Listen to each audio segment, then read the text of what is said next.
I would have done a better job. Probably. Actually, no, that's not true. I'm sorry to deny your skills. I'm sure you have many talents in this field, but I don't know. I don't think you could have done a better job. I assure you I don't. Okay. Well, we've got some big news in franchisees world. Yes. I know a lot of you did notice that a couple weeks ago we went a week without an episode. Ben dropped the ball. He didn't edit the episode or get it out in time. So, a week without the franchisees is like a week without sunshine. So I did the only thing that felt right, and I fired him. But the show must go on, as we all know. He got fired like a dog. He like did a dog. Yeah. What does that crying entail? and whimpering and begging. True, yeah. Tail between his legs. Hanging from his nose. Yeah. Sniffling, smelling his own ass. Smelling his own ass. Yeah. It was pissing on himself. And shitting and then eating his own shit. And shaking, cowering a lot in fear. Yeah. He got fired like a dog. He got fired. I took him out and I fired him like a dog in the rain. But the show must go on just like a franchise, like a well-oiled machine. And I replaced him with the only person who made logical sense to replace him with. That's right. The most popular guest, but in terms of, times you've been on, Jordan. Hello. Jordan Seccareccia. They're calling me the East Coast Ben. Yeah. They are saying that. Yeah. I'm giving East Coast Ben vibes. That's true. Yeah. You bring a salty flavor to the show, and we look forward to having you on. Another interesting fact is that Devin has reshot Cherub. That's right. Ben's been cropped out of Cherub. And replaced by you? Or I'm now the star of Cherub. It's been a poorly received move in the fat community. Yeah. I had to wear a fat suit and I did a Brendan Fraser-esque performance in Cherub, but I think we're doing really well. I'm checking the letterbox every day, and people are always saying that I bring a lot of dignity to the role. I mean, I just think it's amazing that Devin also, turned his back on Ben in such a major way. Yeah. If anybody listening has a way to get in touch with Ben, we haven't heard from him in a couple of days, and we're actually pretty worried. Yeah. So just check in on him and let us know if he's doing okay. It's kind of like a Home Alone 2 Lost in New York scenario. Ben's hanging out with Donald Trump right now. Ben's in the Plaza Hotel with Donald Trump. Ben met the Pope, and then the Pope died almost instantly. Yeah, short-lived Chicago Pope. Yeah. Chicago Pope Bob. That's right. And that's just how it goes. That's how it goes. Sometimes you lose your job, and that's what happens to Ben. It happens to him regularly. Like a dog. Like a fucking dog. Well, this is great. How are things in Jordan world? Things are all right. Yeah. I've been having a nice week. Thank you so much for asking. This is the energy I'm bringing to franchisees. A gentle plainness. I hope to make things a little more plain around here. I think we needed it. Yep. I think we were a bit too vanilla yogurt, and we should be just plain Greek. Yeah. We should be moving from vanilla to something more neutral, like plain. Yeah. We're oikos. Oikos? Yeah. Oh, that's a yogurt brand? Yeah. It's a brand of Greek yogurt. Is it good? I don't know. I don't eat oikos. I haven't eaten yogurt in a long time. Bad for your stomach? No, I ate. Okay. Off topic. We're going to get back to the topic in a minute, but eating habits. I have really bad eating habits where I develop a fixation on a certain food and eat more and more and more of it extremely regularly over a period of months or years until it's just completely sickening to me to even think about, and then I never eat it again. And so yogurt was about 2 to 3 years of my life. I ate it for breakfast every day. I would increase my portion size by 1/2 a millimeter per day, a milliliter per day, so that by the end of 3 years I was eating 2 liters of yogurt with 1 full bag of granola poured in it in the morning. and I would spend the rest of my day feeling like a little bit sour and nauseous. Right. And it was awful. And so once I decided I couldn't do that anymore, I haven't had yogurt since. Are you currently in the throes of another food addiction at the moment? Yes, oatmeal with nothing in it. Plain oatmeal. Yes. Like steel cut oats boiled with water? Yes. And so I started at like 5 spoons of oats. Yeah. Right now, I boil water and I add 22 spoons of oats. What the fuck? Start spreading the news. Wait, I have to stop recording to turn your mic on. Oh. Well, what the fuck, man? You know? Yeah, so now I've started recording again. Start spreading the news. I'm not leaving. I came back from New York. Okay. Wow, someone found him. Jordan, you're free to go. All right. Well, I guess now the roles have been reversed and I'm the one who's fired. Like a dog. Like a dog. I was fired? Like a dog. You got fired like a dog. What are you watching here? Aquaman 2, The like a Last Kingdom. Oh, spoilers, man. I haven't even seen the first one. Just start. Oh, yeah, me neither. Can I ask you, as the resident comic book nerd alert, can I ask you, does Aquaman have dominion over water like a waterbender? I don't know. In this film, he was changing his baby's diaper, and his baby was peeing, and he dodged the pee, and then the pee bent and hit him right in the face. The baby bent piss. That the baby's a sounds piss bender. Yeah. I have no idea. I thought he only had dominion over the animals. That's what I said. The water, but Jordan says liquid, apparently. I actually really don't know. I don't know. It's interesting, isn't tired. it? We're all Ben's tired. just I'm tired. come back from a flight. Once he heard that we were recording without him, Yep. he emerged from his hiding. He was furious. We put out a call on the podcast for people who know your whereabouts to please help. Because we knew you were probably feeling really fucked up and low after getting fired from this podcast like a dog, like the dog that you are. Yeah, woof woof. Yeah. Hey, nice gloves. Thanks. These are the fingerless gloves that my friend Carolina gave to me, and by that I mean they were wearing them, and then I asked if I could try them on, and then I decided I liked them and Never just took them kept off. them. I like to imagine they were like way smaller in size, and you just forced your hands through them, and your fingers came out ruining them. Yeah, it's a problem. I like Aquaman has dominion over water, so do I have dominion over other people's clothes when I decide I like them.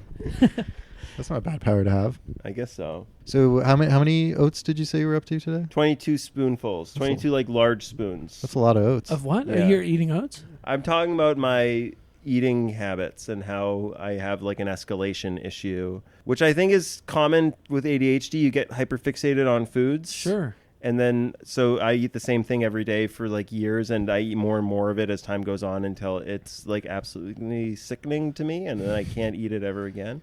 Because Alex was talking about Oikos yogurt. Oh, yeah. Mm-hmm. Because you got fired like a dog. Yeah, sorry. Whimpering, pathetic, crying, begging for mercy. Yeah. It was awful. It was completely emasculating. Yeah, oh, yeah, yeah. Yeah, no, I and mean, then I'm in cherub now. Yeah. Right, that was, yeah. It's not too late. I mean, the deepfake, the Jordan deepfake is really good. And Devin could just like kind of snap his fingers at the computer and it would be done, you know? And then, but out of sympathy for me, it's interesting because I went to hang out with Devin the other day, and he was just sitting there silently, snapping his fingers at the computer and shaking, and nothing was happening. And awful. He was really, really getting upset. Yeah, well, that's what I told him. But you say it would be done if he snapped his fingers. Well, I don't know. I this is why you don't edit your own movie. Like, this is why you got fired from this podcast for spreading lies and misinformation. Yeah, maybe. I have a lot of lies and misinformation to spread if you'd like from the streets of New York. Welcome back, Ben. Oh, I learned so much over there. Did you know it's scary to travel to America? Yeah, But I've heard. If you're going to go somewhere New York seemed pretty safe. One of the liberal cities. Yeah. Those coastal elites would welcome anybody. Yeah, it was cool. I was welcomed like a king. Everyone there, of course, has seen Cherub. All of the art scene, the Glitterati, the MoMA crowd, the Whitney, the Guggenheim, all those people. Every time I went to those museums, and they kept saying, like, they were whispering, like, because they don't want to be rude, because they're New Yorkers. They see celebrities a lot. So they're not like running up to me, asking me for a photograph or an autograph or something. But you could tell they were whispering, like, there he is. And at first I thought it was maybe like, do I smell, or is it I'm not wearing good clothes? And then I was like, no. They're all talking about Cherub. They've all seen it. And they're all like, there he is. That's the star of Cherub. But they're up for a big surprise because I've been digitally replaced by deepfake Jordan. Yeah. But Devin gave me threw me a little bone. So your streetcar kind of cameo in Cherub is now deepfake me. So I'm still in the movie. Yeah. But a much smaller role. Can I ask you, when you were rubbing shoulders with the hoi polloi Yeah. and the celebs? I actually did. Well, this is what I want to tell you about. Well, was it hard to put your personal feelings aside and refuse to be photographed with Woody Allen? Well, I did actually consider this a possibility because there were.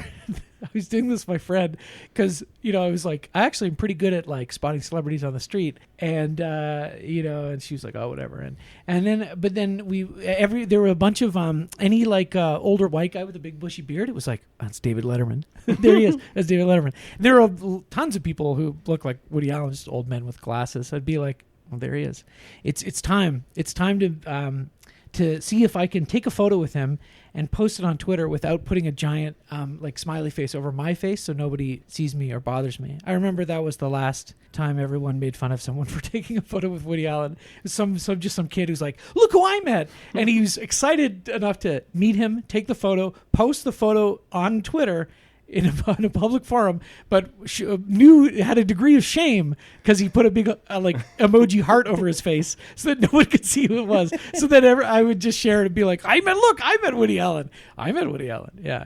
No, I didn't meet him. I was looking all the regular haunts. I did actually watch Bananas with my friend while we were there. Gosh. Yeah. I remember thinking that movie was really funny. I don't know. Some of it's funny. Some of it's not funny. It's been a long time. Yeah. I don't think I've ever seen it. Do you want me to It's funny that Sylvester Stallone's in it, and you great. forgot that Sylvester Stallone was in it, and I had to correct you. That's not true. Yeah, it's No, true. that's not true. That's not true. This is recorded podcast history. I vaguely remember this happening. On the podcast. Oh, Do you want to play the some other clip? time? Run No, it let's back again? not do that again. I believe Arch you, I believe you. Stanton. No, I thought you were. I mean, that really paid off though. That was great. I mean, everyone's been emailing me about Arch Stanton. It's just saying like, I've been, they're like, I listened to the show out of some sort of misplaced obligation to you as a friend, and nothing good has come of it. But they really like that part. That Arch Stanton finally some callback. payoff. Yeah. All right. Before we talk about the movie, let me tell you about the celebrities I saw in New York City, because that's what it's all about. Did I have fun there? Yeah, I did. Did I see my friends? Of course. We had a great time. Did 9/11 happen? 9/11 too. I was sniffing that out as well. I was sniffing out Woody Allen sighting, and I was also, if you see something, say something 24/7. I was thinking about it because I was like, number one, I don't want to die in 9/11 too, but number two, if I were to die in 9/11 too, amongst all the fear and panic, I was saying that I was literally had this conversation with a friend the other day. Amongst the fear and panic and chaos, I would have a brief thought that like this is kind of cool. Like my name's going to be on that memorial. Amongst all the fear and panic of 9/11 too, you'd have the brief thought, there's Woody Allen. Oh my God, I'm about to die with Woody Allen. I'm about to save Woody Allen from 9/11 too. People have mixed feelings about it. They'll say you should have let him die. You shouldn't have done that. You should have let him die. He would have died. He would have died the hero's death he so richly deserves. Okay, all right. I'll tell you because I'm not going to tell you the movies we saw because it's been too long. We'll have to do that some other time. We've got a heart out. Okay, here's the celebrities I saw.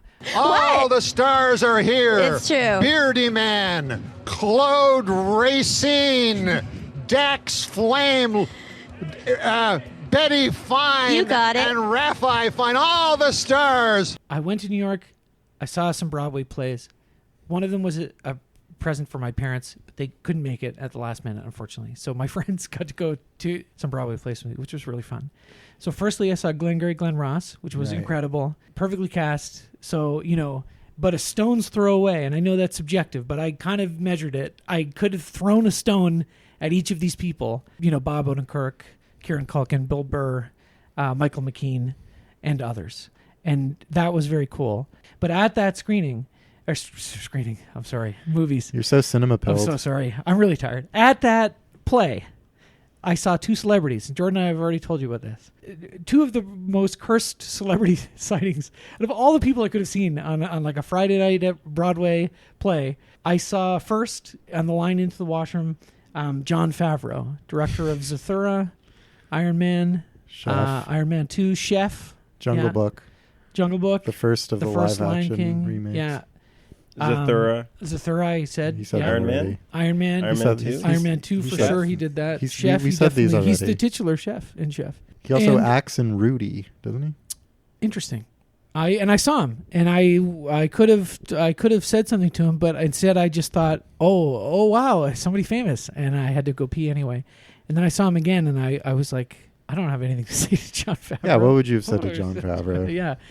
And then as we were leaving, I was like, well, that was cool, saw somebody famous, I guess. And as we were leaving, I looked at the guy next to me, and it's Jason Reitman, one of Canada's great talents. Jason Reitman? The Jason Reitman. Jason Juno Reitman? Jason Juno Reitman. Jason, thank you for smoking. Jason, Up in the Air Up in the Reitman. Air, Labor Day, Yeah. He writes so brilliantly, and that's why Reitman feels so appropriate. Like his father before him. Yeah. Ivan Reitman. The Also late great. Canadian. Dearly Did he departed. die? He did die. Yeah. Jason is carrying on his legacy in new films such as Ghostbusters. Saturday Night. So that was a pretty kind of bad 1-2 punch, just of being like, ugh. like I don't like these guys really. But it gets way worse. Much, much worse. So we went. The other play I went to was Othello with Jake Gyllenhaal and Denzel Washington, but a stone's throw away, and they were both really good. It was pretty cool. I think I had really high. Denzel Washington do Shakespeare must be amazing. It was crazy. I had very high expectations for him, and they were met. Of course, I just assumed it was going to be brilliant. Jake Gyllenhaal, I was like, well, I don't know. He was great. He was like, Iago is like. That's the plum role in that play, really. He's just the parrot. Yeah, the parrot. Yeah, he's just so evil. He's so devious. Who played Desdemona? Molly Osborne was her name. I'm not as familiar with her.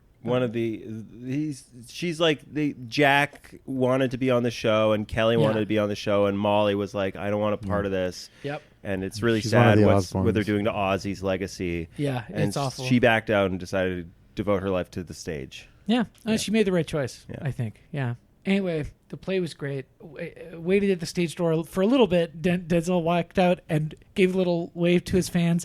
Got in the car, and then I guess because I looked at the news, flew to France for the Cannes Film Festival for the premiere of Highest to Lowest. Jeez Louise. He's a busy guy. And then I guess he comes back for the Tuesday night show. I don't know. That's insane. Anyway, while I was standing out there with my friend Jordana, I was standing there, and this, well-to-do looking gentleman gets in one of the black Escalades that's waiting for all the important people out of the theater.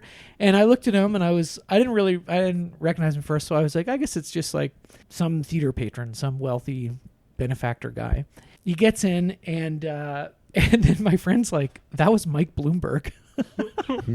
And I was like, no fucking way. They're like, yeah, for sure it was Mike Bloomberg. And his driver said something like, how was the show, Mike? He was, Anyway, I was You missed your one shot. Not just a stone's throw. A fist, an extension, a fist punch, a head punch away from Mark David Chapmaning Mike Bloomberg. And I had my copy of Catcher in the Rye too. You think your punch is that strong? I think he was pretty frail. I think I could one punch. Punch man? Yeah, but I didn't. What were you gonna say? No. I just think maybe instead of stone's throw or even fists extension, you could be like a knife's length. I wasn't. I mean, I could. Yeah, if I really did you can't see it, but if I did a lunge, I could have probably got him, like a stage lunge, a la Othello. But it's like, what's the point? He's not going to be president or anything, right? That's true. But yeah, that was weird. I didn't like that very much. So I felt really cursed. I was like, I didn't go to New York to see celebrities, but I just walked by all these weird, just these three like not great people.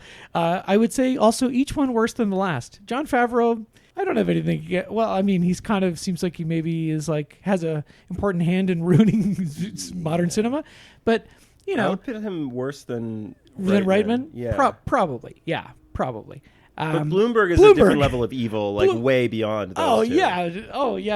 It was scary. It was like weird afterward, being like, ugh, like that's why I had this chill, Mm-hmm. So I was feeling like, okay, this is bad. It can't get any worse, and it didn't get worse.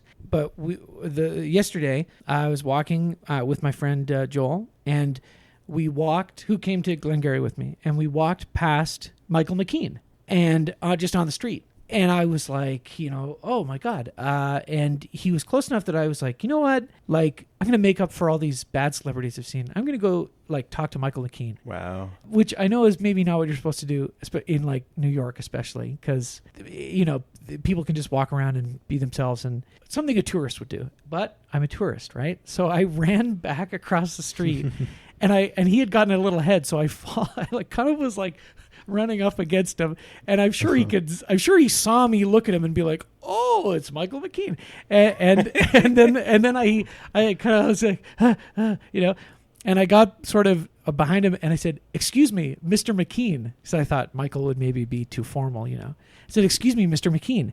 And he said, yeah. And he turned around and he had little glasses on. He's like, yeah. And I was like, oh, I just saw you in Glengarry Glen Ross. I thought it was a really great performance. And he said, thanks. And then he walked away. Yeah. And because I was going to be like, I'm going to get a picture with him. But pretty much right as soon as he said, I was like, oh, no. They probably shouldn't have done this. Yeah. He was nice. It's not that he was not nice. He doesn't owe you anything. No. Yeah. No. I'm sure he gets a lot of nerds being like, this Spinal Tap changed my life. Yeah. I'm a rock fan because of you. Yeah. I find it really hard to see him speak in his natural voice because of Spinal Tap. Yeah. Like, it was shocking to me the first time I saw him. It's like his accent in Spinal Tap is ridiculous. It's not like a great... I mean, it's supposed to be funny, right? It's very funny. Yeah. So it's not as if I was amazed and fooled by his English accent or something, but I just can't see him speak in any voice other than his David St. Hubbins voice, I guess. I think a lot of people grew to love him in Better Call Saul. That's true. I never watched it. It's television. It's shit. It's I don't shit. Give a fuck. It's dog shit. Get that fuck shit you out of too. here. Can you shut the fuck up about this shit? It's dog shit. We're talking about Broadway. Get off your fucking high horses. We're talking you about fucking, Broadway. You fucking queefs. Oh, yeah. And I did send you a picture of this, but Jordana took me to Juilliard. Yes. And I walked around the building and I said, let me in. Let me in. I'm talented. But apparently that's not how it works.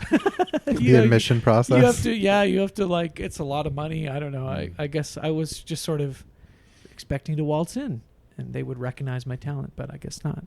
Mm-hmm. And I did not see any other celebrities, which is the most important thing. I went to a couple of movies, but not that many. And I'll talk about them some other time. But earlier, just this morning, I was on the tippy top of the whole world, the Empire State Building, and I met King Kong, who they have in a permanent exhibit there. And you can take a picture of yourself in his hand. I didn't do that. It was a big line. Did you see the plaque commemorating my visit to the Empire State Building in 2011? I don't think so. Oh, weird. Yeah. It's pretty prominent. Is it at the top? Is it on the observation deck? Yeah. Yeah. I think they commemorated it. Yeah. When I got in there, there was 2 or 3 school groups of children. So on the observation deck that's inside, it was extremely loud, and I was kind of just woken up, was having a coffee, and kids were just I'm so high up in the sky, and look, there's that building and this building. I was like, this is terrible. And then there's 6 floors up, there's the outdoor observation deck. And I went there, no children, because maybe it's not safe. I don't know, but it seemed very safe up there. And I spent a lot of time out there just looking around. I had binoculars. I was looking at all the different New Yorkers' lives, and I was like, that could be me. Like, I could be a New Yorker one day. This is what everybody goes to New York to do. They're like, I could make it here, and if I can make it here, I can make it anywhere, like the song says. Then as I was flying back into Toronto and looking at Toronto from above, I was like, I love this city. This is where I belong. You said this is like the New York of Canada. Yeah, it's like New York and LA all together in one. In one, all the best parts of each. Right. I think Montreal is like New York and LA, but with all the good parts. Yeah. And Toronto is like New York and LA, but with all the bad parts. Yeah. Isn't that interesting? That's how I feel. I've got a tight 5 stand-up set about that, actually, if you'd like to hear it. Maybe some other time. This sounds really reminiscent of my Type 5 stand-up set. Your Type 5 stand-up set? Yeah, my Type 5 stand-up set is about how New York and Toronto are like the same. Well, I've got a great stand-up set about the CN Tower. That's better than the one that you might have. Uh-oh. Yeah. Give it to us. Well, oh, shit. It's so phallic. Yeah, it is phallic, but it's also kind of like the Eye of Sauron, Oh, that's a good Toronto, one. Yeah. And that the closer you get to it, like the you get this like awful like migraine that's like, you're under the will of the tower, right? And it causes people to do bad things, like go out on to King Street and like have a night out on the town with the boys. To me, the CN Tower is like a source of deep shame for Toronto, because as a city that should be Canada's New York, the CN Tower never got hit by an airplane. Jesus. It's true. Yeah. Actually, did it? No. No, it just gets hit by single-engine planes flying out of Billy Bishop, but they can't knock it down, so the plane's just kind of like. It's too well built. Yeah. I definitely. I was part of a terrorist group. Radical. Well, okay. Let me finish. I didn't say terrorist. I didn't say terrorist. I was part of a radical feminist terrorist group. And don't ask me how. It was a long story, but I was part of that group a few years ago, and the plan was to blow up the CN Tower, to essentially castrate the city of Toronto. And then I think we were trying, at first the idea was to aim it towards the water so nobody would get hurt, except for, of course, the people in the tower. But they're tourists, right? But then somebody else was saying, well, why don't we aim it so that it falls down on Rogers Stadium, and then we crush sports, because that's kind of like, an arena for toxic masculinity, right? The players are all boys. Yeah, exactly. And most of the fans are, too. Yeah. That's where Taylor Swift performed, though. Yeah, not right now, though. She's a beacon of feminism. That's true. Well, it didn't. Obviously, the plan didn't happen. No. So there's many reasons why it didn't happen. But I can't go into it. I've already said too much. I really miss those days when you were involved in your radical feminist terrorist cell. Yeah, I know. I mean, I don't know. I feel like I was kind of preachy. I don't know. Yeah. I kind of it's kind of cringe looking back on it. But anyway. We accomplished so much. We were all young at some point. Yeah, exactly. Now I only believe in the podcast. That's my main outlet. My main political outlet is the podcast. Oh God. Yeah. Anyway, New York's a cool city. I should go back there. It had been 9 years since I've been there. Let's just move there. We could become New York podcast people. I don't know.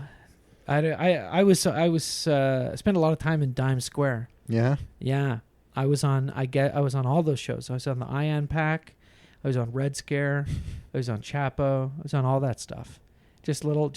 I didn't mention our podcast a single time. Because I was just there as the guy who stood next to Mike Bloomberg.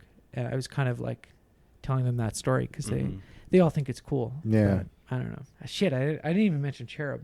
Anyway, let's talk Another about the movie. fail for Ben. Yeah, well, one of many. I watched Fallout a long time ago. Me too, I'm dude. Sorry. I'm sorry. I fucked up. I watched it I watched it last week. Did you watch it longer ago than that? Yeah. I think so, yeah. A couple weeks now. So I'm happy you're here, Jordan, because I know you love the movie. And also you can lead the charge on talking about it, because I've forgotten. But the things that always stand out to me when I think about this one, I mean, I saw it in the theater, in the IMAX, and I was really excited to see it after Rogue Nation. I'll always remember basically like just a handful of things, like obviously the fight in the washroom, the helicopters at the end, the whole last like hour of the movie. But in particular, it's something we've talked about a lot, Jordan, too, is like Ving Rhames' speech to Michelle Monaghan at the end about how great Ethan is. Yeah. You know, as sort of the central to me, text it's the climax of the whole series. Yeah, exactly. Yeah. Yeah. And then it's sort of a point of no return for the series too. It is, yeah. Yeah. Yeah, it's the I don't know if it's the best one, but it's close to the top for me, I think, this one. It's pretty good. Yeah. I saw it in theaters and I really didn't remember anything about it. More so than any other film in the franchise that we've watched so far for the pod. I had a lot of fun while this one was on. I think this one I had the most fun in the moment. I think it moves. It has just a complete relentless pace to it that is really easy to just get swept up on. And something about the action choreography and set pieces in this one I found like ultra satisfying. Like it just felt like really, really well done. Like a lot of those car chases through Paris, I was like, wow, this is really well done. A lot of those hand-to-hand fight scenes. Like, this is neat. So after the first two Mission Impossibles, really starting with 4, but I think 3 also fits into this later category. Like the first two are very distinctly feel like you get like a Brian De Palma version of this movie and a John Woo version of this movie. And the third one is like a J.J. Abrams movie too, but like there really starts to get this feeling of like you're going to get 5 types. There's like 5 types of scenes, and you're just going to get differently executed versions of these scenes in every single movie. And this one to me just feels like it has the best car chase. It has the best like little heist scene, right? It has the best fist fight. All the stuff that a Mission Impossible movie is supposed to deliver. It just has the best version of all that. Yeah. Maybe the heist, the Langley heist, is maybe still my favorite actually from the first one. But I think that Fallout felt to me when it came out like the culmination of this Tom Cruise rehabilitation project. It started small and like a glimmer in everyone's eye when Ghost Protocol came out, and there was just this like renewed sense of appreciation for what he brings to the screen and also what he is off screen. And as his career had been going on and there were these like weird misses, these kind of bizarre choices, you know, like Rock of Ages, or just like complete duds like Night and Day, you know? Oh, yeah. Yeah, some people like that one. Yeah, but like it's just Mummy, like right? The Mummy's a huge swing and a miss. Night and Day is more like low stakes and just it's like, this is below your caliber, right? You know? Yeah. You should value yourself more than these types of movies. Yeah. And so he really starts solidifying and consolidating in his career to the point where the last like 5 years has just been Mission Impossible movies and a Top Gun movie, right? Yeah. Well, like, he's like, in complete control and doesn't allow for an ounce of wiggle room in his public persona or his screen persona. It's like very tightly manufactured. Top Gun maybe is like I agree. This is it feels like the combination, but Maverick like too, right? Because that was such a significant because then it wasn't just like because it was like whatever quote unquote post-COVID release or whatever, and like everyone back to the theaters. There was so much focus on the box office of it as well. Yeah. Where it's like, okay, not only have you saved cinema by whatever making and releasing a good big budget movie, but you've actually like saved theaters. You've saved the theatrical experience itself. I mean, and that was so much fun. I mean, I saw it 3 times. I saw it many times. You saw it way more than that, right? Yeah. Yeah. To me, Top Gun, seeing that movie in the movie theater, I instantly just became aware I do not care about watching this at a home viewing experience. Like it just seemed to me like there would be no point. As long as it was on an IMAX screen, I should soak up that experience. Definitely. And then outside of that, I don't care about watching that movie at all. Yeah, maybe in like 10 years, if it's on TV or something, you'll be like, yeah. Yeah, whatever. Yeah, whatever. I mean, I don't even think I would watch it if it were on TV. Yeah. But it's a genuinely amazing cinema thrill ride, you know? Oh yeah. But Fallout, I think Fallout is the best one, especially of this template, right? Like Mission Impossible 4, 5, 6, 7, and I'm assuming 8. I've heard weird things about it. Yes, as have I. But I'll keep drinking that garbage. Yeah, I'll keep drinking that garbage. It is all garbage, but it's beautiful garbage. Oh, it's the creme de la creme. Yeah, we saw like lots of rats, right, in this New York, but there was one rat that was like looked very fancy, like was kind of polished, and like clearly the king rat, not like a rat, not a king, rat king, not a rat king, but the king of the rats. Yes. And all the other rats eating pieces of garbage, disgusting, like absolutely disgusting. But the king rat had a nice piece of pizza that looked completely fresh, like someone had given it to him, like in homage. In homage. Yeah.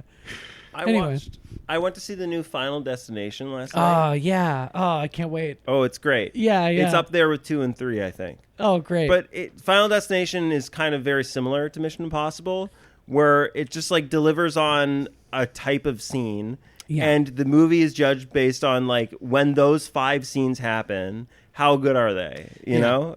And the new one's really good. The climax is the weakest part, which is kind of a shame. Yeah, because it takes place in kind of like an unreal space. Okay. And what you want out of the Final Destination is like, how could you possibly die here? Like, what is the weirdest way to die in a hardware store? Right. And then the climax of this one takes place somewhere where it's like, oh, no, I would never spend time here. Yeah. I'm not going to get this place is a death trap. Yeah, why would you go here? Right. That's funny. That's funny. Anyways, okay, so I watched Ghost Protocol.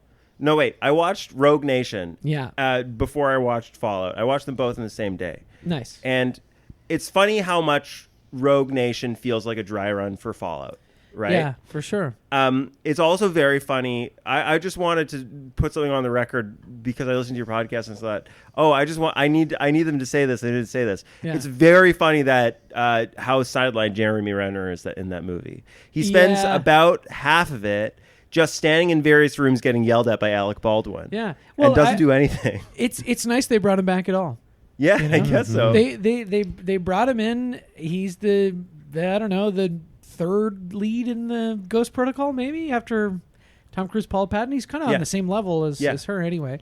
And it's just nice they brought him back. He's just happy to be there. He's just happy to be there. So what Fallout, one of its like hugest strengths is the fact that the guy they bring in for this movie, Henry Cavill, is awesome. Yeah, he's really good. He adds so much to the movie. It's the best thing I've ever seen him in, I think. Yes. Like, people like that Man from U.N.C.L.E. movie that Guy Ritchie did. Whatever. I have no idea. I haven't seen it. I'm not sure. Him and what was that? Argyle? The late great Armie Hammer. Argyle. That looks terrible. Yeah, I know. Henry Cavill is one of those actors where people assume he has a lot of potential, but I kind of think what we got out of him in Fallout is the height of his potential. Oh yeah, he's perfect in it. He's such a great physical presence in that, in a way that when he's Superman, it's like, well, you just kind of expect that from whatever person they're gonna sculpt into Superman. Sure. But he's so imposing in this movie. It's the mustache. David Cornsweat. The name, the tip of everyone's tongue in Hollywood. I have a coworker who likes those, like superhero movies, and was always like, "Oh, did you see the new Superman trailer?" And he's asked me this enough times that like I keep telling him, "Yeah, I've seen it," regardless of whether or not I've seen it, but I guess they just keep putting out new trailers. So he's asked they me need people to see this movie. He's asked me like 5 or 6 times. I know, and we ended up watching it like, and he would be like, it's too cartoony, and I was like, well, yeah, I mean, but maybe that's not a bad thing, right? Like the Zack Snyder Superman where he does 9/11 5 or 6 times. Like, I don't know if I want to see that. Is there a new Superman movie coming out? Oh, they need to put out another trailer. Have you not been watching the trailers every day? No. At the water cooler? No. They've put out trailers and clips and posters. They've done a marketing campaign for this movie. James Gunn. James Gunn is doing Superman. Yeah. He's launching the DC universe again. Yeah, this is doing the it first. again. This is the opening salvo. Is it a new Superman? Is it Henry Cavill? David It's Corn Sweat. Are you even Oh, listening? I thought you were making a joke. no, I no. was. Yeah. No. Let me be clear. Saying David Corn Sweat is in itself making a joke. Yeah. Okay. 100%. I'm David sorry to that Corn man, but Corn sweat? Corn Sweat. Yeah. Well, he's Superman. He's out in the fields. Right. Right. He lands in Kansas or Kansas. Yeah. I don't know. Mhm. Kentucky? Corin Sweat. Corenswet, I believe. That's not that much better. He's British. Corn sweat. David Yeah. Corn Sweat. Mm. Yeah. at one point he says eyes up here because he has a bulge. Yeah. That's in the trailer? Yeah. Oh. He says that just happened. Mhm. A couple different times after things happen. Sweet. What's this one called? It's called. You're not going to believe what it's called. Not a million years could you guess the title of the new Superman movie. Is it a straight reboot and they're just calling it Superman? What do they say? Never in a million years. I was wrong. Oh, You're right, Alex. it's just Superman. It's called Superman. cool. Yeah, there have been a few movies called Superman. Not that many, really. Really, not that many. I was just thinking about it. There's the first one, and now there's this one. That's actually it, right? All the other ones I've done, Man of Steel. Geez, I've never been more wrong. Superman 2. This is why I got fired. Yeah. Like a dog. Like a dog. Mike Bloomberg punched in the head by disgruntled Othello fan. He died like a dog.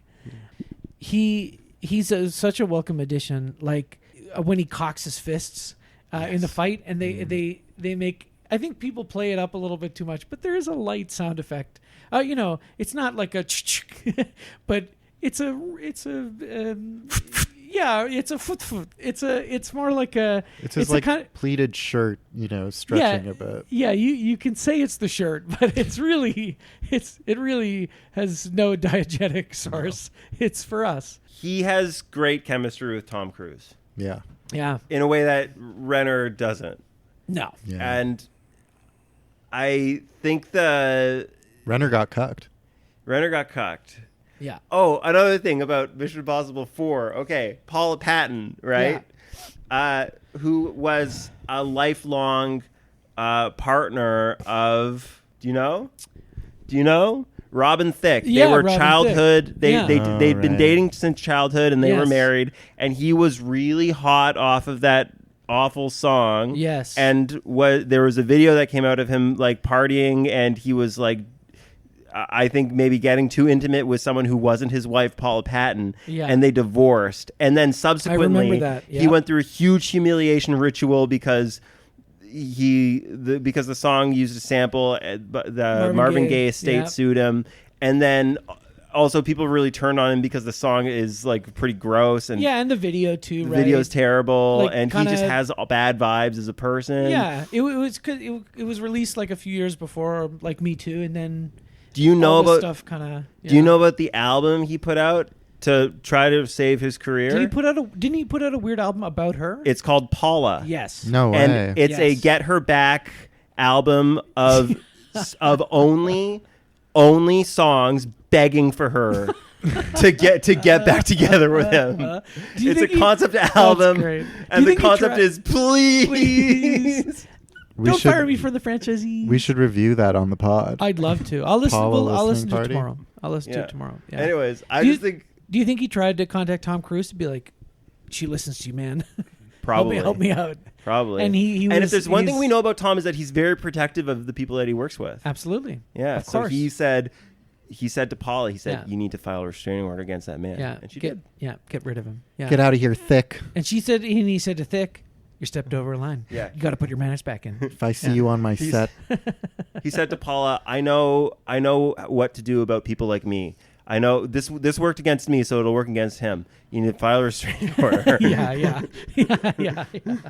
I'm intimately familiar with restraining orders. He's not nearly as intense as I am. This will get his ass. Yeah.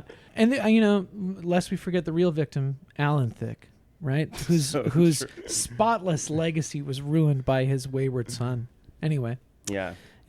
Who else is new in this movie? That's it, really, right? I guess Sean Harris is the bad guy again. Yeah. Yeah. So here's the thing. here's a thing that I would note across the series. Like, what's the name of the guy in Mission? The villain guys aren't great. No. Usually. No. He's Except I think, Dougray Scott in Mission Impossible 2. right. Dougray Or Scott. Owen Davian. I mean, actually, Philip Seymour Seymour Hoffman is He is. Yeah, he's great. the only good one, Yeah. right? Harris is okay. Yeah. He's much better than Skarsgård, I think. Much better than Dougray Scott. Wait, which one's Skarsgård? Skarsgård? Is he in? Is that in Ghost Protocol? Who's the bad guy? Oh, in Ghost Protocol? Nyquist. Michael Nyquist. Nyquist. Yeah, it's a common Yeah. mistake. Yeah, they were Yeah. both in that movie. Yes, They were both in that one movie. they were both in one of those movies. He's all right, but if you're looking at the actual villain, the guy Tom Cruise is going to fight at the end, and it's Henry Cavill. Yeah. He's fantastic. Where the series goes after with Dead Reckoning Part 1, I don't want to step on your toes because you're going to record that later. Yeah. But the Esai Morales, Yeah, I fucking he sucks so bad. it's a bad character. It's a bad character. Yeah. And then the other character's an AI, so it's like you can't. Yeah, I know. Anyways. I remember when we watched it. I liked it. I haven't seen it since we saw it in the theater, but thinking about it and rewatching all these movies, I definitely, I'm less interested to revisit it. And also thinking about some of the problems of Dead Reckoning, and then hearing some of the reviews for the new one, which make it sound like it really is like a Dead Reckoning Part 2, like what it had originally been called. Makes me a little cautious. Although, whatever. I don't care. What a Mission Impossible movie! Like, it delivers on this handful of scenes that you're waiting for, right? And the movie is basically judged on the merits of how well do they execute these scenes. Yeah. This Fallout is the kind of climax and point of no return for the series, I think. Yeah. And it all hinges around the speech that Ving Rhames, Luther gives to Ilsa Faust, the Rebecca Ferguson character, where she explains the meta text behind Tom Cruise's performance as Ethan Hunt. Yes. He tells her that Ethan couldn't be with his wife anymore because it is like a universal constant. He's like a force, a deep primal force in nature that exists to counterbalance all global threats. Yeah. That he literally says if something bad happened in the world and he couldn't be there, he would know that he's the only one who can stop it. Kind of like what Tom Cruise says in that crazy Scientology video. Yeah. Right? Almost actually exactly what Tom Cruise says in that crazy Scientology video. Yeah, it is. Right? That he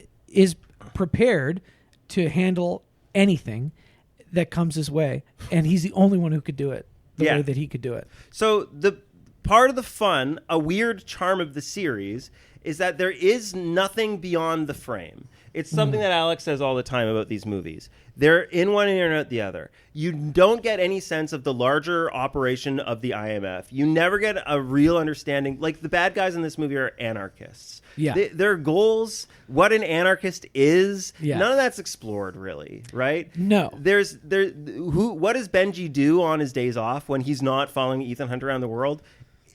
There's no sense of these people outside the frame. None at all. Yeah.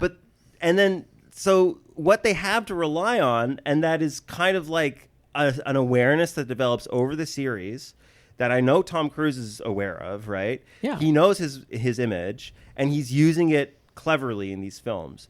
And they kind of expose it. They expose it to just the right level with that Ving Rhames speech, where you kind of feel this ecstatic high, and it helps that it's in the end of the movie, so it's where the tension and drama is really building, and it's just such a bizarre thing for a character in a movie to start talking about. Yeah. How he had to separate from his wife because he wanted to protect her, and she knew that he would feel responsible whenever something bad happened in the world because he was the only one who could ever stop anything bad from ever happening in the world. Yeah. Right? Yeah. It's so strange. Yeah, and delivered. it's insane. It's insane. And it's also just in keeping with this series having this kind of like lack of depth, delivered it with the most kind of like broad and vague and childish sort of notions of like bad things happen. He's the only good guy who can stop it. Yeah. So this to me is like a charm and a quirk of the series is that it's like so so blandly surface level, and then you get these like 5 or 6 scenes that really pop, and then everything else is like, who are these people and what are they talking about? The continuation of this series into the next 2 movies, I know into the next one, and from what I'm hearing into the 8th one as well, is that it starts to kind of think that you have a relationship with these characters that goes deeper than this. Yeah. There's a scene in the 7th one where Simon Pegg talks about how much he cares about his friends, and it feels really weird. It really rubbed me the wrong way. Yeah, I remember that. Yeah. Yeah. So to me, this is like the climax point of the series, because it's like the most they can really use this meta text of like Tom Cruise's persona and the way it's merging with the Ethan Hunt character. And then because they've kind of woven that into the fabric of the series that openly, they kind of have to carry forward with it. But I don't think you can push it any further without it hitting diminishing returns and feeling really strange. And like there's lots of stuff in the 6th movie that's like Tom Cruise like screaming about having to save brown-haired women. It's like very weird. Yeah. And but Dead Reckoning Part 1 does have like some very well executed versions of the Mission Impossible scenes that you want. Of course. And so it's a weird push and pull. But this one, it moves so fast. It has just the right level of that bizarre Tom Cruise meta text, and is otherwise just like a movie that knows that it doesn't have anything else it needs to deliver to you, right? It has a really good car chase. It's like it's funny because when I think back on it, so many of these scenes are like, oh, is this from Rogue Nation or is it from Fallout? And the motorcycle chase is the one that's the most like he's driving a motorcycle around a European town, or in Rogue Nation it's Morocco, right? But it's like this kind of old world location, and Tom Cruise is going really fast. Yeah, you know. Yeah, without a helmet. Yeah, people really do like that scene where he tries to protect the police officer. Yeah, devastating. because we do care about these people. No, you're totally. Did you listen to the last episode of the show? Yeah, I did. So yeah, that I stand by what I said, despite all the hate mail we got. That, and it's something we independently had talked about, maybe in a chat somewhere or something. That without the meta text of these films, I just can't imagine I would be interested in them, probably in the same way that I am. I would think I would probably enjoy them in a way more similar to like Fast and the Furious. You know what I mean? I think the series is very similar to the Fast and the Furious movies. It is. All the movies are better. That's the only difference, is that these are all better movies than all those movies. And those Fast and Furious movies have their own metatextual element of them. Yes, and which is funny. Once they started becoming aware of it and integrating it into the films, there was like a really severe falling off point. Yeah, they I haven't even seen the most recent one. Exactly.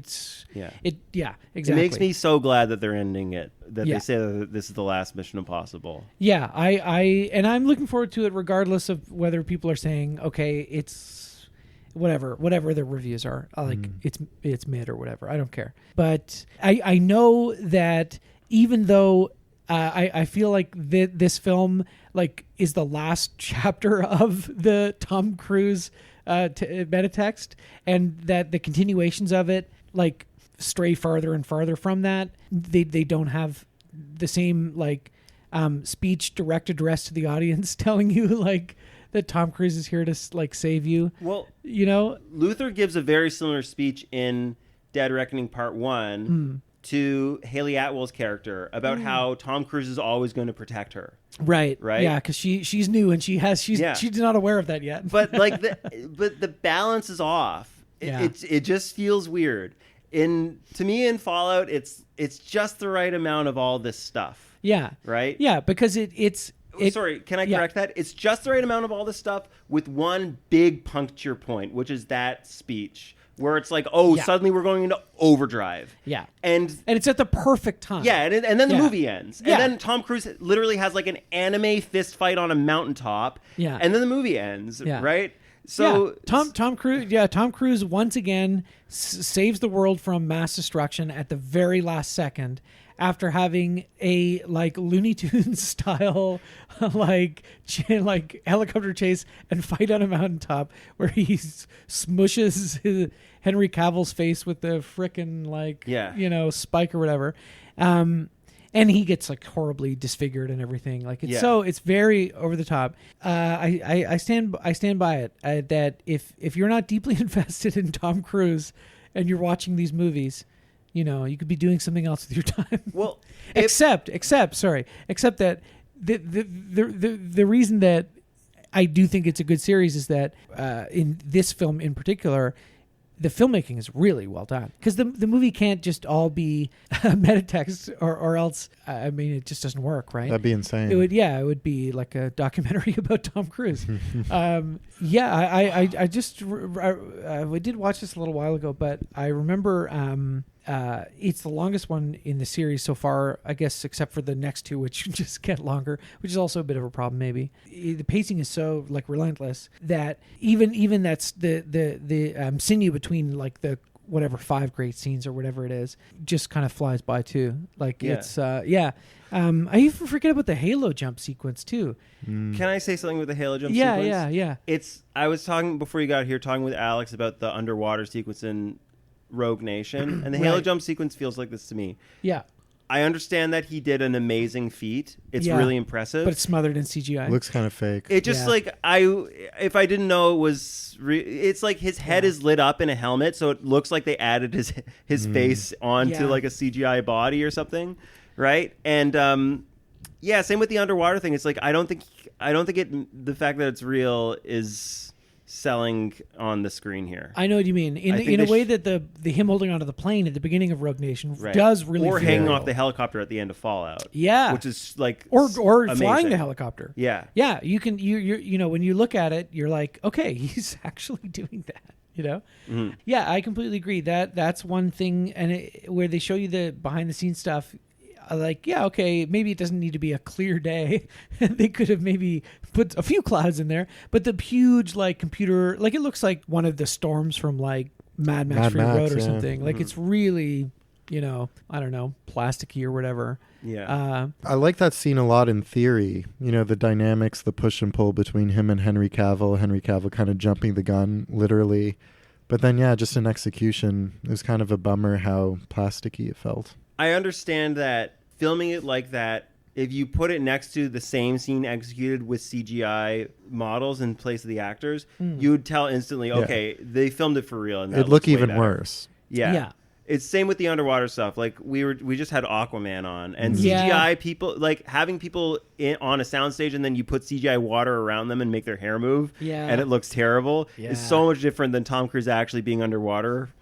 Oh, definitely. But in that scene and in Fallout, to a lesser extent, but in that underwater scene, he's not in a place that I recognize as a real location anyways. Yeah. Right? And in Fallout, it's like he's in the middle of a big thunderstorm, so like how am I supposed to relate to this and say, wow, this is for real, Yeah. Needless to say, I think that's a great scene, and he lands and they do their heist and it's awesome. Yeah. They get in the fight in the bathroom. They bring in a character, like a legacy character from the Mission Impossible series. And I think to myself, I don't really remember who Max is. I don't really care. She was the character in the first one. Whatever. I have no attachment to the series. Yeah, remember when he's Googling Max.com? Oh, yeah.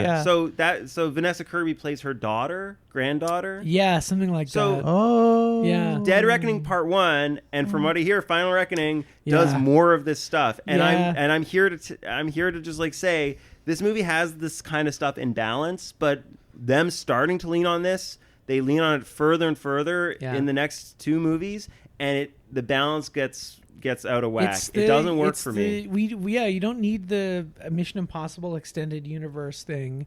You don't need which I remember people saying about Spectre, like when they tried to tie all the Daniel Yeah, Craig James terrible. Bonds together. And Christoph Waltz says one of my favorite lines. I've heard you say this so many times. I'll say it I again. hear you say it in my head constantly, but you've actually also said this out loud in so many different situations, and I can't wait to hear it again. You said it on the last episode of the I know, I podcast. remember. Go for it. I feel like I can't say it now. You want me to say it? No, I'll- I'm not going to say it. You say it. Say it. Say it, he dog. says, I am the architect of all your pain. Although he doesn't sound like that. You know how Christoph Waltz sounds. That's pretty good though. It's funny because in that scene, the Persian cat leaps into his lap and he pets it, and it's like He's Blofeld. yeah, it's awful. But here's what I'll say is that I will permit an expectation that there's some kind of emotional attachment to the legacy of these James Bond characters.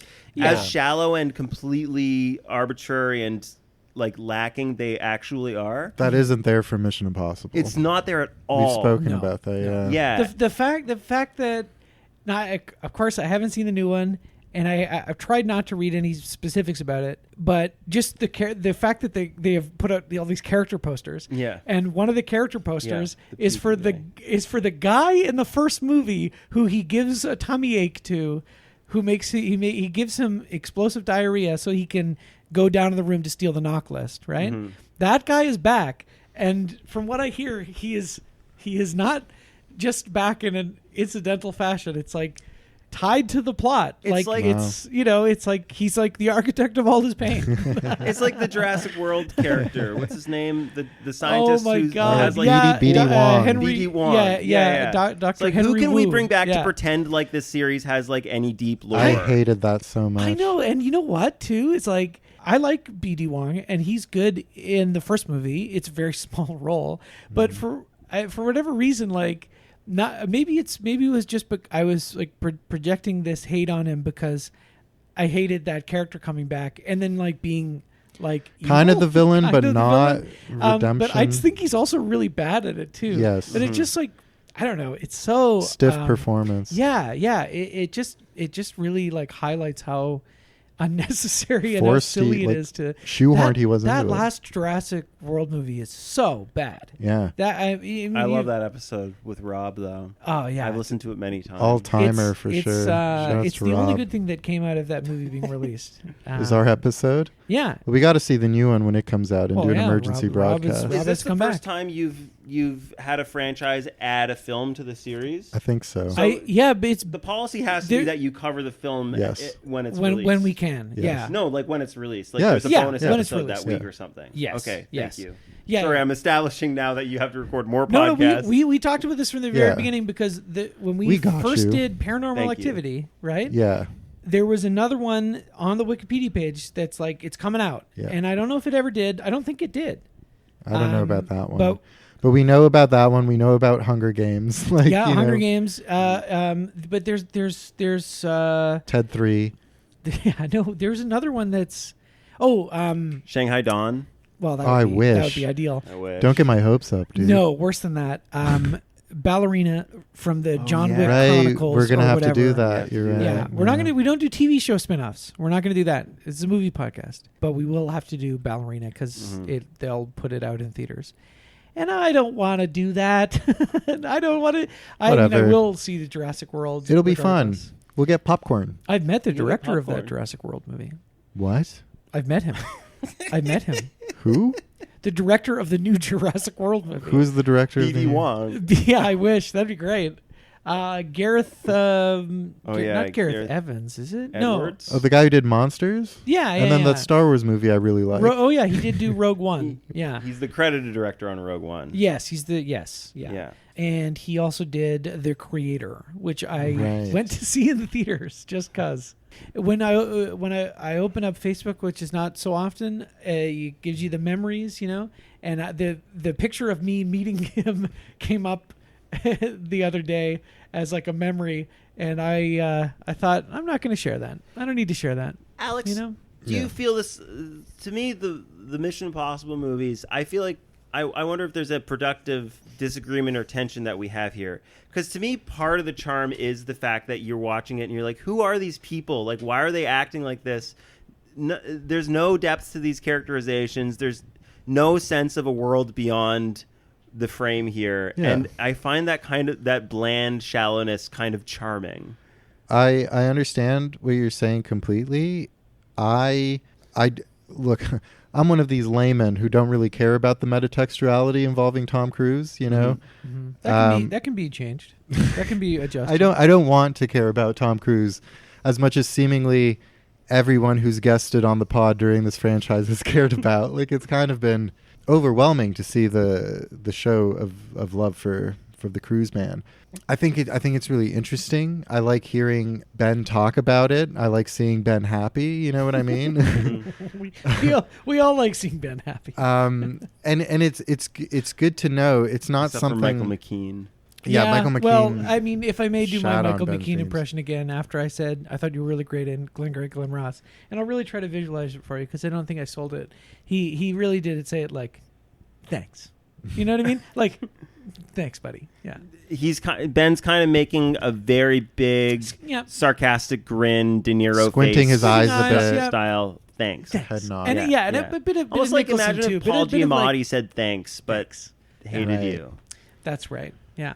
He was very nice. Yeah. But they are fun, and you know I've been enjoying myself, and I've grown to appreciate the franchise a bit more than maybe I had in the past, though I hadn't really seen a lot of them, and it's for that very reason. I think it is kind of funny that this world exists solely while it's on and then kind of evaporates afterwards, and I'm kind of curious from maybe have an ironic laugh at it, at the kind of like trying to attach sentimentality to these nothing characters who never meant anything to anyone. Do you know what I mean? It was cringy when James Bond did it, but it made sense because James Bond has the 50 years of history there's or whatever. a deep iconography there. A lot of James Bond nerds who argue over who's the best villain. No one's arguing like who's the better villain, Solomon Lame or Owen Davian. You know what I mean? Lame. Yeah, he got him. It's just like it's funny, and it's interesting to see from a franchise review podcast, a franchise that's successful on so many fronts and maybe feels obligated to toss out some of these kind of sentimental nostalgia treats for people. Fan service. But the fans don't seem to be like the fans that I've met, like on this pod. Cares. Everyone cares about the Tom Cruise metatextuality. Throw fan service towards that. And now honestly, that's really great. But that's what I want. That's like in conjunction with the fact that when the big set pieces are delivered in these movies, they're awesome. Yes. Right? And this one's peak, I think. Yeah, this one's peak. And that's why it's the best one. And to me, that emptiness of the entire surroundings, it just in this movie especially, allows it to just move forward at a relentless pace because we never have to check in with how these characters are doing because they do not exist. Right? Yeah. And that's kind of an asset in this movie, I think. Except for the fact that, or not except for the fact, like the characters don't exist, but Tom Cruise does exist.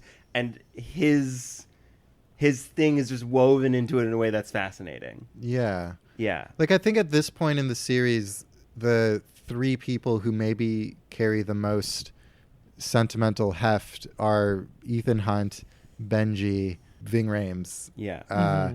Maybe a bit for Rebecca Ferguson. She's so beautiful. And for Alec Baldwin, because he's so beautiful. But the curmudgeon-y kind of.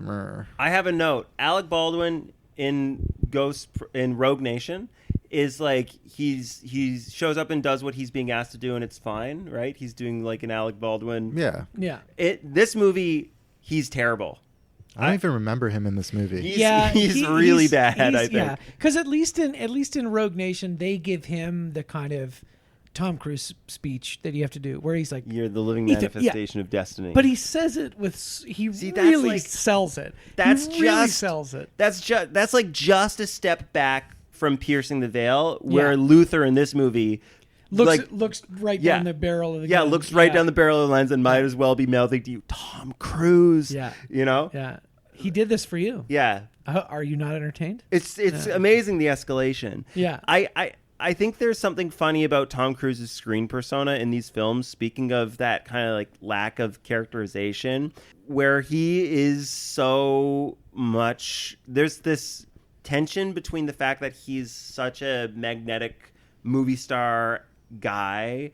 He's Tom Cruise and he fills up the screen, and he never hides behind a character in these films, right? Mm-hmm. He's not playing a character, really. And at the same time, there is like an empty... I'm going to say a phrase that's maybe going to sound weird because I'm talking about Tom Cruise, but like there's like an empty, like boring guy quality to him too. Mm-hmm. Just like he seems like such a or not mundane, like a person with nothing interesting to say, nothing interesting about him. He's like so vanilla to me in this way. Sure. It's not like when Dr. Yuki was telling us some of the Tom Cruise performances, like some of her favorites, something like Vanilla Sky, where like, he's Tom Cruise in every performance. There's a huge dash of Tom Cruise, and he never really disappears in the character, at least not anymore. But even things like that, like he's capable of playing interesting, complex characters. Mm-hmm. But ever since he took control and was really in like Tom Cruise productions or whatever, he plays a variation. Like I haven't seen The Mummy, but I'm sure it's like he's basically Ethan Hunt in The Mummy, and he's basically Ethan Hunt in Night and Day. You know, and he's basically Ethan Hunt in what's that fucking Air America plane one? Oh, American Made? American Made. I'm sure he's similar in that. Something about Fallout that I found kind of that I was surprised by and had forgotten. And this is only because it sticks out. There's like a couple little moments where Tom Cruise is acting, or Ethan Hunt, there feels like a little bit of separation, and that kind of vacuum sealed, very carefully managed, we can't stand out in any way or else people think I'm a freak, Tom Cruise persona. I'm thinking in particular, there's the helicopter chase at the end, and at some point Ethan Hunt just looks over at Henry Cavill and says, "I'm gonna get you, you prick." Yeah. Right? And he like calls him a prick, and it's like, oh, he's like expressing emotion. This is very different than what I'm used to out of this character. Yeah. Right? Yeah. And there's a couple little other like edgy bits to this movie that I do think also elevate it, whereas like more like 4 and 5 have almost like a Disney movie type vibe where action happens. 4 especially, yeah. Action scenes like will happen, but it's like completely bloodless. And it is still pretty bloodless, but like Henry Cavill getting pegged in the forehead is like a little bit of violence that I appreciated. Yeah. Somebody gets shot in the face in a bathroom and there's like blood all over the floor. Yeah. There's pool. There are little moments that make the movie feel a little bit more alive and dangerous. Well, just that going back to that fight scene in the bathroom, that's such an intense scene, and they do so much damage. It's a Hong Kong to each action other. movie scene. It is. It totally is. Yeah, it feels like there's actual like consequences. Like he gets like really seriously injured a number of times. Yeah, and would have been killed if there weren't two of them against the one guy. Anytime that he shows any vulnerability, I also like. Yeah, and in that scene, Henry Cavill uses the laptop that's going to create the mask and smacks the dude in the face. So then his ability to create a mask is broken, and just like the relentless momentum of the movie, Tom Cruise leaves the scene and goes, "I'm not making a mask, but I'm still going to do this. I'm still going to go and just like fucking fake it. Yeah. We'll see what happens, right?" And it just felt so. It just feels like this breakneck pace is being kept up in a way that the movie's toying with on this meta level, right? Where like the characters in the movie have to rely on their wits, and the plan is going wrong and they're going forward anyways, and that's fun. But then also on a metatextual level, it's like we're not going to waste any of your time. Like we're going into the next scene, right? We took everything in the scene and we destroyed everything because that's fun, and we don't care that it breaks the logic of the movie, and like the emptiness of the characters kind of allows for that because nobody's going to question anything. Tom Cruise is going to walk into this next scene and nobody's going to go, "Who is this guy?" Right? They're just going to have the next scene in the movie happen, and everyone's just going to let it happen. It's awesome. Speaking of masks, too, that opening scene had one of the best mask moments in these movies so far with Mask Oh Wolf my Blitzer. god! Yes, Yeah, it's awesome. Oh Yeah, my god, it's really funny. Yeah, Wolf Blitzer announcing 9/11 too. Yeah. Yeah, I mean that's not even 9/11 2. It's like 9/11 2, 3, 4, 5. That's like nuclear There's apocalypse. many. Yeah, it's awful. It's awful. It's like Yeah. 15 9/11. It's like it's at least 15 9/11. It's funny because every time you get got, you feel so dumb for being like, oh yeah, right, these movies always do this. Yeah. Right? I've And then never this gotten one, got. it's like, oh, has Tom Cruise actually failed? No way. Did 3 nuclear bombs Yeah. go off and everyone, Yeah. oh my God, I guess this is what the movie's about, Has right? Toronto Oh finally no, been this is not nuked? what's happening at Yeah. all. Yeah. I know. I hate to hand it to Wolf Blitzer, but Yeah. it's a good cameo. It's well done. Don't you look at Wolf Blitzer in that scene and get a little peek into his mind and feel burning contempt for him for being like, yeah, I belong to stand next to Tom Cruise. I'm Wolf Blitzer. Yeah, I would feel contempt if I didn't just assume his life is probably pretty terrible. Like I'm sure it's what he loves to do. I'm sure. I just mean my view of it. Like, just he's up early all the time. He's probably Right. up for like 2 or 3 days at a time. I don't know if waking up early is that bad. No. But he's talk about somebody who's like not a person. Right. Like a man without qualities. Like he is not. I don't know what. I'm sure What he does has he do in his opinions on things, downtime? but he's just talking head like news commentators, and I have very little respect for them. They just kind of creep me out. I don't know. Imagine going for pints with Wolf Blitzer. I cannot even imagine that. I'm not sure what he would order or if he'd be capable of ordering. I don't know. They freaked me out. I had CNN on for like a little bit, and I was just watching, and I'm like, this is just like, it's just not, I can't. It's no way to live, It's like when Anderson Cooper does the New Year's show and he gets drunk and he kind of like has a little bit of personality. Yeah. And I'm like, there it is. He's a real person. There's someone inside of There you is begging. there is someone in there, There's so many of these, but there's one that's always in my head of Tom Cruise on some late night show being asked how he spends his time when he's not doing movies, right? And all these clips are always fascinating, right? Because he's so controlled and gives you nothing while also answering the question, right? So he's asked what he does, and he's like, I like to ride my bike, Yeah. right? Yeah. And it's like, okay. Or like, what do you do with this was, before he had a restraining order against him, right? So he would like, what do you do with Surrey? He was like, I take her for ice cream. yeah. And it's just like unbelievable how he shuts the shit down. Yeah. Yeah. I like to I like to fly. Yeah. Yeah. I take people on my jet. Yeah.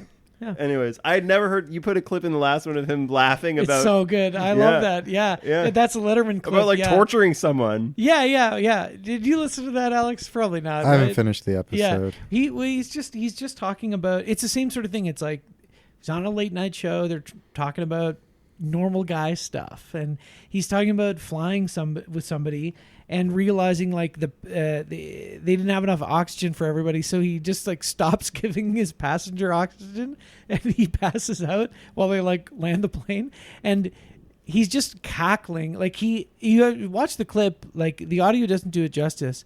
He like has to. He's like hyperventilating, laughing about.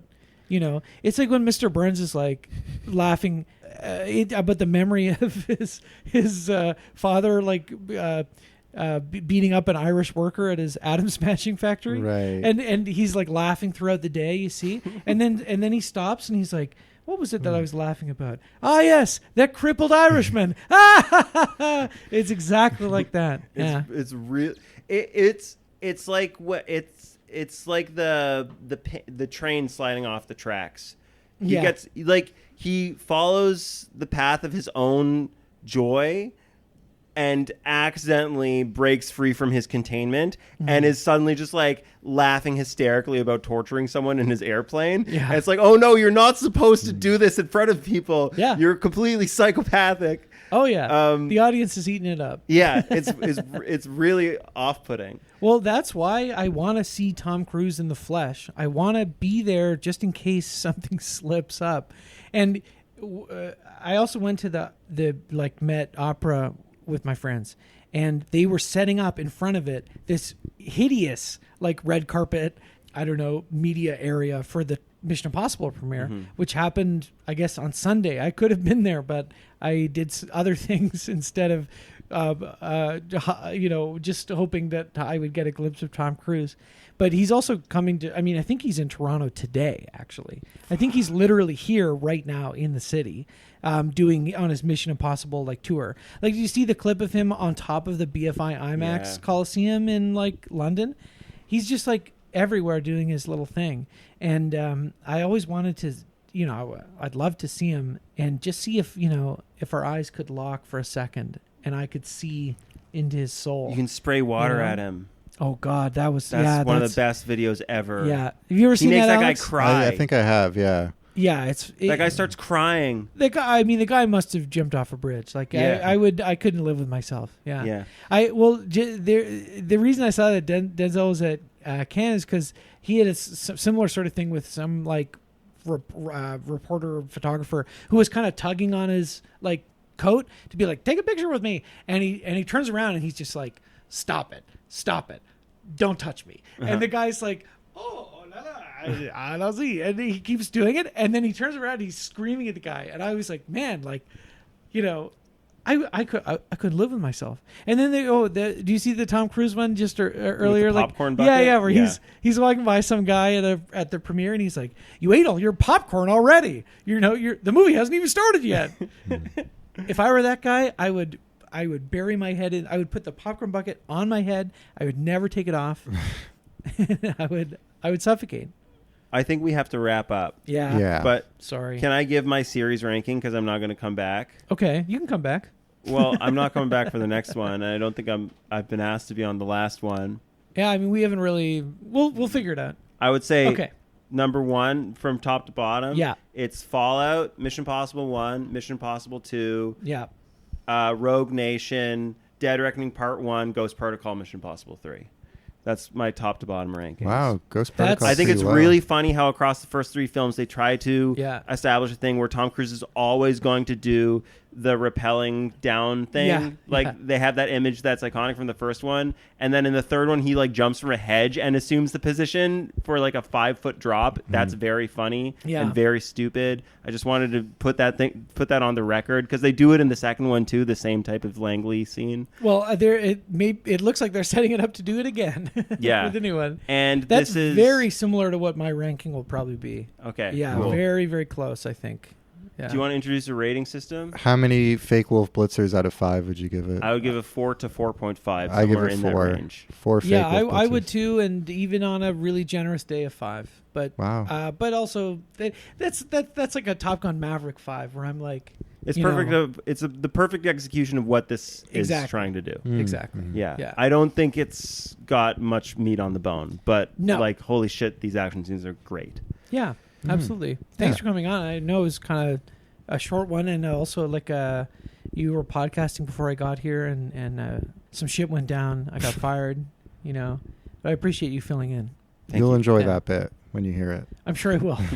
Yeah. Okay. I'll probably hear it very soon when I edit the show. Okay. Goodbye. We'll come back for Dead Reckoning Part 1 that has no Part 2. The first Reckoning. The first and only Reckoning. Sorry, there's another Reckoning.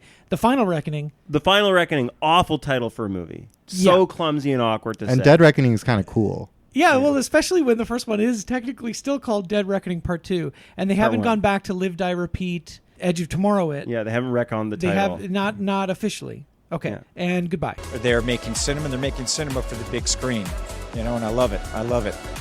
Also, got to ask, Father's Day is just around the corner. What would an ideal Father's Day look like for you? Hey, just having fun, man. Making movies, big adventure, having a great time. I love that. Tom, thank you so much for your time. I appreciate it. So nice to meet you. Thank you. Henry Cavill getting pegged. What is it? Have a seat, please. In all the years that I've known Ethan, he's only been serious about 2 women. One was his wife. He's married. No, he was. What happened to her? Well, she was taken by some people who wanted to get to Ethan. It's okay, he got it back in one piece. Then he quit the game. They were happy for a while. But every time something bad happened in the world, Ethan would think, I should have been there. And she would wonder who's watching the world while Ethan is watching me. Deep down, they both knew that someday, somehow, something truly terrible was going to happen. All because they were together. So, Where is she now? she's a ghost. Good at it, too. Taught her myself. Every now and then, she sends up a signal to let Ethan know she's safe. And that keeps him going. Why are you telling me this? We're in this mess because Ethan wouldn't let me die. He's a good man. And he cares about you more than he can admit. That's one more worry than he can handle right now. If you care about him, you should walk away. Henry Cavill getting pegged